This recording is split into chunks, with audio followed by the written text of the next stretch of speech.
Do the 49ers, straight face, serious face, do the 49ers still need a deep threat after signing Marcus Johnson, who runs a fourth? Did you know that he runs a 4.39? He runs a 4.39. It's cray-cray. Wow. To me, this is absolutely the 49ers having tried to put a Band-Aid over their perceived holes. And I feel like it's a trend that they have done throughout this offseason. 49ers fans are clamoring for the fact that interior O-line in general is a travesty. Like, what are we going to do at this position? The 49ers are like, slow your roll. At left guard, we're going to plug in Aaron Banks. We drafted him in the second round last year. Alex Mack is going to be back. McGlinchey will be fine at right tackle. Brunskill started the whole last year at right guard. Justin Spoon's coming back. Right? Remember him? Everyone's favorite. He's back. Back again, baby. Jalen Moore. Don't forget Jalen Moore. So yeah, we got plans. And then at safety, they were like, oh, yeah, you know, Jaquiski Tarr, we're not going to bring him back, but remember Talanoa Hufanga. Oh, and Tavarius Moore, super athletic. Have you heard of George Odom? Yeah, George Odom. Have you heard of George Odom? Because you probably haven't. He's an all-pro. I mean, special teams all-pro. All-pro special teams. But the way he tackles. In the box, Grant. In the box. His tackling, he is going to be an all-pro safety for us. We saw a diamond in the rough. He's like the Jerick McKinnon of defense. You know how they didn't see, we saw George Odom, but boom. We saw it. This just feels like another one. I respect the strategy, Grant. As much as I'm going to make fun of these Band-Aids that they have applied, I believe what you're seeing here is the 49ers attempting to gain flexibility within the draft. They are saying to themselves, Kyle Shanahan acknowledged as much at the owners' meeting. He said, hey, I wish that you could flip the script. I wish that we could draft first and go to free agency second, because then I could draft best player available across the board and fill the holes in free agency. But because we go free agency first, I'm left with some holes on my roster, and then I do have to take that into account when deciding on who to draft. I have to look at, is this player in the same tier, but this player addresses a need and this one doesn't, even though he's slightly higher within that tier. This, to me, allows them a little bit of flexibility. I still would contend that they have holes that they need to fill. I still would contend that is offensive line, safety. I still believe speed wide receiver is one of those, and edge rusher. But again, they have addressed them such that if they miss in the draft, they're not completely screwed. Yes, I guess that's the right way to put it. It's not like the 49ers. I mean, the way I look at Marcus Johnson is, do we even know he's going to make the team? Should it really change there? Yeah, the hope is he doesn't. Right? Like, it's not like the Niners are like, well, we were looking at taking a wide receiver in round 3, but now we have Marcus Johnson, so we're going to wait. We're not going to take a wide receiver. Yeah. Like, what? Journeyman wide receiver? Yes, please. I mean, he's run a whole lot of clear out routes in his career, but he has 51 catches. So I think his main job on a team is to run and not get the ball. And I think it shouldn't be one of your top 4 wide receivers. No. I don't know. Plus, he gets hurt all the time, and it's like broken foot, and he's supposed to be fast. So, yeah, I think probably if all goes according to plan, this will be the last time we ever talk about Marcus Johnson. Yes.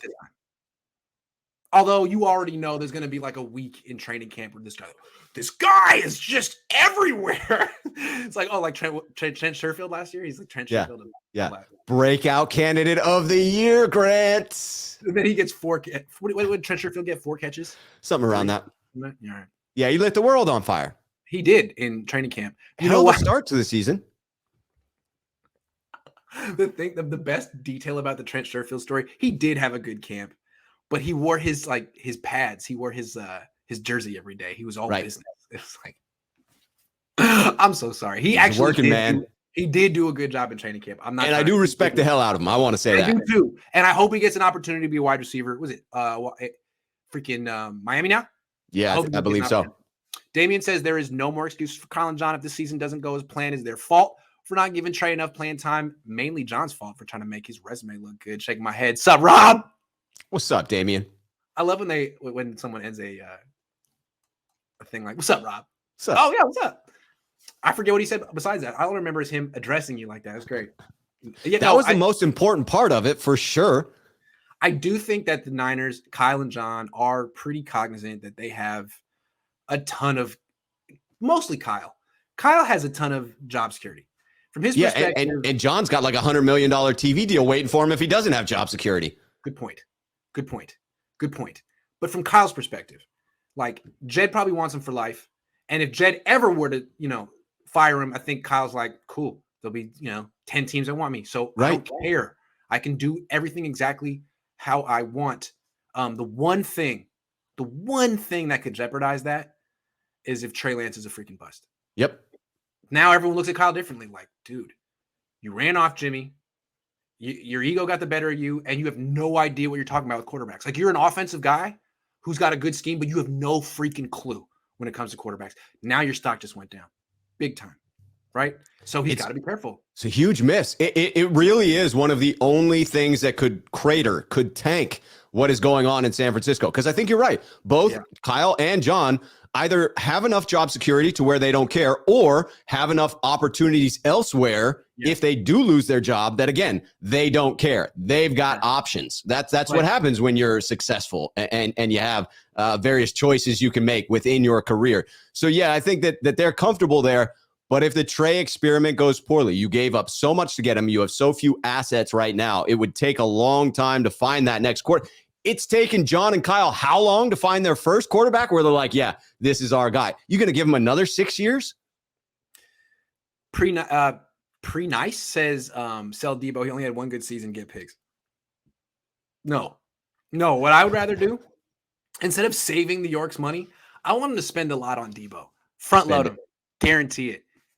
Come on, man. You're worth like $4.5 billion.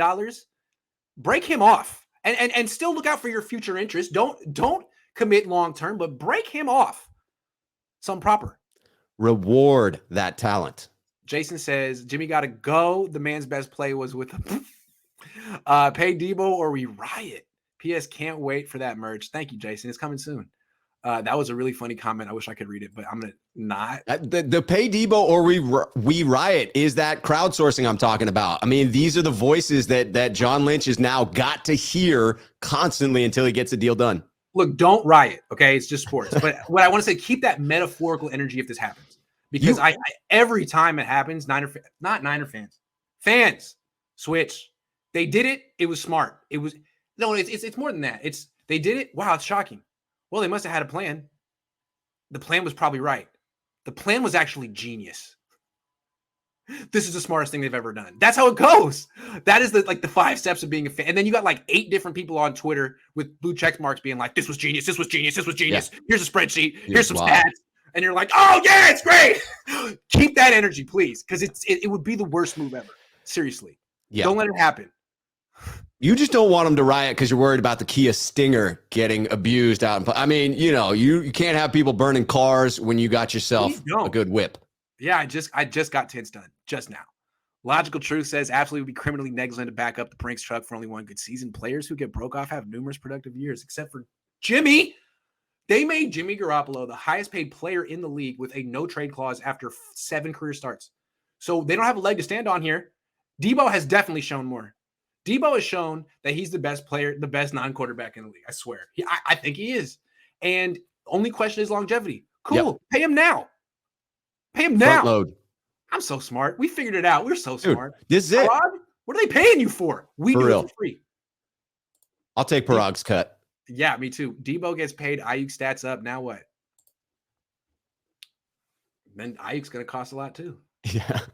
But again, if you have Trey Lance making $8 million a year, you can start doing crazy things. Right. Crazy things. Yeah. And the reality is, like, just because you pay Debo now doesn't mean you can't trade him in future years if that scenario plays out, right? I mean, if Ayuk emerges and he's a little bit more affordable, great. Trade Debo at that point. Someone's going to be willing to pay him $30 million a year.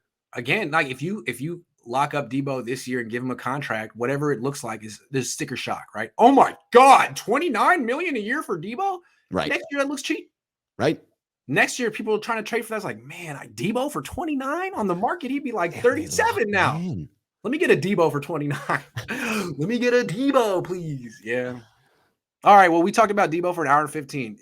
Agent, you are winning. I don't know who you are. Debo, you're welcome.